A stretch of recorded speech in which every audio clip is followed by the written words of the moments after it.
Hello students, एक बार फिर से आपका स्वागत है लर्निंग पाथवे प्लेटफॉर्म पर। आपको याद होगा कल फ्लेमिंगो का poetry first my mother eight 66 का हाफ डिस्क्राइब कर दिया था। इसमें अभी आपके बुक्स के पेजेस सामने रखे हो दिखा रही हूँ। इस बुक में इतनी लाइंस जो आपको इस फर्स्ट पेज में दिख रही है ये आपकी कल डिस्क्राइब कर दिया था। अब यहाँ तक क्या दिया था एक बार फिर से बता दूँ कि माय मदर एट 66 में कमला दास अपनी मदर के बारे में बता रही हैं, उनकी एज के बारे में बता रही हैं कि उनकी एज कितनी ज़्यादा है और उसकी वजह से उनके मन में कहीं ना कहीं एक दुख है, एक डर है। डर कैसा तो सभी को पता होता है, एक एज के बाद सभी अपने पेरेंट्स के लिए डरने लगते हैं कि अब आगे पता नहीं क्या होगा। उसी के आगे की लाइंस को कंटिन्यू करते हैं। चलिए तो रेडी हैं, लेट्स स्टार्ट।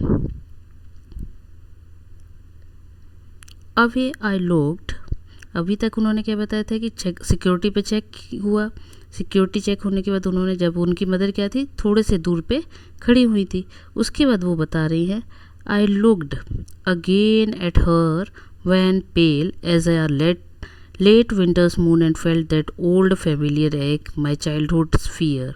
और उन्होंने क्या बताया कमला दास ने, अगेन आई लुक्ड अगेन, मतलब जब उन्होंने फिर से उनकी अपनी मदर को देखा, मतलब जब वो सिक्योरिटी चेकिंग के बाद अंदर थोड़ी दूर पे मदर से खड़ी थी और जब उन्होंने अपनी मदर को देखा तो उनको क्या दिखा, उनको हर वॉन पेल, वॉन मीन्स कलरलेस, पेल मीन्स फेडेड, येलोइश सा, कि उनकी मदर का फेस दिखा और वो बिल्कुल ऐसा लग रहा था उनकी मदर का फेस जैसे किससे कंपेयर किया उन्होंने, यहाँ पर उन्होंने कंपेयर किया है as a late winter moon and felt that old familiar ache. कह रही हैं बिल्कुल वैसा ही लग रहा था जैसे ठंडियों में, विंटर मीन्स ठंड, ठंडियों में, मून मीन्स चंद्रमा, ठंडियों में जैसे चंद्रमा का कलर हो जाता है बिल्कुल डल, पीला पड़ा हुआ सा दिखता है, ऐसा लगता है जैसे कोई चमक ही नहीं है, बिल्कुल वैसे ही उनकी मदर का कलर लग रहा है। दैट ओल्ड फेमिलियर एग, और वो कह रही है मुझे वो पुरानी बातें याद आ गई। पुरानी मतलब जैसे छोटे होते हैं बच्चे, माई चाइल्डहुड फियर, देखो यहाँ लिखा भी है कि मुझे वो पुराना जैसे बचपन में मुझे डर था वैसा ही डर मुझे एक बार आज फिर लगा। But all I said was see you soon Amma. फिर भी क्या कह रही है कमला दास, ये सब पता होने के बाद भी मैंने अपनी मदर को बोला कि फिर मिलेंगे। सी यू सून का मतलब होता है फिर मिलेंगे, जल्दी मिलेंगे, है ना। सून में जल्दी, तो जल्दी ही मिलेंगे वो अपनी मदर को बोलती, मदर को वो अम्मा बोलती थी। All I did was smile and smile and smile. और लास्ट में वो क्या बता रही हैं कमला दास कि इतना सब पता होने के बाद भी कि मदर की कंडीशन कैसी है, एज बढ़ती जा रही है, जाते समय फिर भी वो क्या कर रही हैं, दुखी मन होने के बाद भी फेस पर स्माइल करते हुए ही दिख रही है। आई डिड वॉज स्माइल, मतलब वो चुपचाप स्माइल कर रही हैं। अब ये तो हुआ पोएम। यहाँ पर एक पोएम में आया है, ये इसको आपको मैं बताना चाहूँगी। अब आप देखिए पोएम में एक लाइन में बहुत अच्छी चीज़ आई है, शायद आपको फेमिलियर होंगे, नहीं होंगे तो मैं बताना चाहूँगी। यहाँ ये देखिए, as a late winter's moon and winter's moon, सिर्फ इतना देखिए, as a late winter's moon, as a late winter's moon, यहाँ पर उन्होंने क्या किया, कंपेयर किया है। तो आपको याद हो, यदि आपने फिगर ऑफ स्पीच पढ़ा होगा तो फिगर ऑफ स्पीच में आपने सिमिली पढ़ा होगा, और नहीं पढ़ा है तो इसको आगे मैं कंटिन्यू कभी बीच में कर दूंगी किसी भी टाइम पर, अलग से एक पार्ट में फिगर ऑफ स्पीच।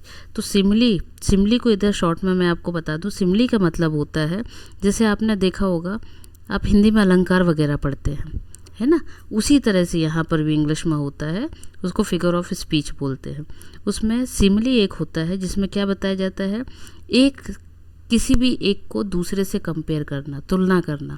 जैसे हिंदी में होता है ना अनुप्रास अलंकार जिसको आप बोलते हैं, एक वस्तु को दूसरी वस्तु से या एक चीज़ को किसी दूसरी चीज़ से कंपेयर करो तो क्या होता है, अनुप्रास होता है ना। उसी तरह से एग्जैक्ट हिंदी का मैं नहीं कह रही हूँ, एक अंदाजे से बता रही हूँ कि अनुप्रास बोला जाता है ना। बट सिमिली क्या होता है उसको एग्जैक्टली मैं आपको बता रही हूँ कि सिमिली मतलब होता है कि जब हम क्या करते हैं, किसी एक चीज़ को किसी दूसरी चीज़ से या किसी दूसरी वस्तु से कंपेयर करते हैं तो उसे सिमिली बोलते हैं। और सिमिली की विशेषता क्या है, ये जब भी कभी कहीं पर यूज़ होती है तो उसमें वर्ड एज लाइक इनका यूज़ होता है। फॉर एग्ज़ाम्पल यहाँ पर आप देखिए, यहाँ पर आपको एक दिखेगा कंपेयर के पहले ही एज, किससे कंपेयर किया है? लेट विंटर मून, मून से कंपेयर किया है। किसको? उनकी मदर के चेहरे को या उनकी मदर को मून से कंपेयर किया है। इस पर क्वेश्चन रेज होता है, इसलिए इसको मैंने अभी तुरंत ही आपको डिटेल में बता दिया। ये तो थी आपकी पोइट्री। एक बार फिर से देखिए, पोइट्री को पूरा समरी वे पे बता दें। माय मदर एट 66 कमला दास की है, और कमला दास ने यह पोइट्री तब लिखी है जब वो अपनी मदर के घर से कोचिन जा रही थी। उन्होंने क्या बताया है कि जब वो ड्राइव कर रही थी तो उनकी मदर उनके साइड से कार में बैठी हुई थी। कब? जब उनकी मदर, जब पोइटेस को कोचिन जाना था।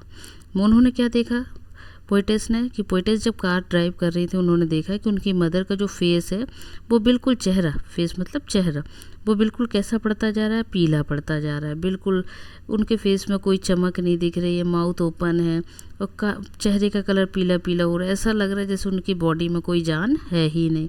इतना ही नहीं, उनको देखने के बाद उनको बड़ा थोड़ा दुख फील हुआ, तो उन्होंने क्या किया, पोइटेस ने बाहर देखना शुरू किया। जब वो बाहर देखने लगी तो उन्होंने देखा कि पेड़, ऐसे लग रहा है जैसे पेड़ भी गाड़ी के साथ साथ आगे दौड़ रहे हो। आगे उन्होंने अपने मन को और चेंज करने के लिए बाहर देखती रही, तो उन्होंने देखा कि बच्चे क्या कर रहे हैं, यहाँ से वहाँ घर के बाहर निकल के खुशी खुशी घूम रहे हैं।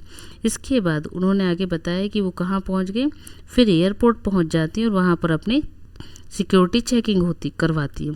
जब सिक्योरिटी चेकिंग हो जाती है तो उनकी जो मदर है वो कुछ दूरी पर उनसे खड़ी रहती हैं।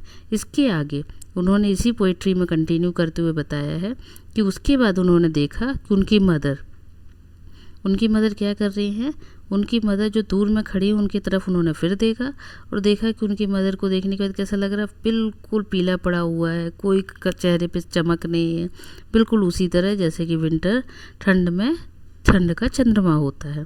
फिर उन्होंने इस सब को देख के क्या हुआ, उनको एक मीन्स दर्द, पेन, कि उनको एक फेमिलियर पेन, मतलब उनको कहीं ना कहीं एक पेन फील हो रहा था, लेकिन उसके बावजूद भी उन्होंने अपनी मदर को ये सब फील नहीं होने दिया और उन्होंने अपनी मदर को जाते जाते क्या बोला कि जल्द ही मिलूँगी, और मुस्कुराते हुए उन्होंने वहाँ से गई। That's all. अब आई होप कि आपको पोइट्री समझ आ गई होगी। आगे की चीज़ों के लिए कंटिन्यू रहने के लिए, लेसन या पोइट्री जो भी आगे का टॉपिक रहेगा, कंटिन्यू रहने के लिए सब्सक्राइब करें चैनल को, शेयर करें। Bye bye.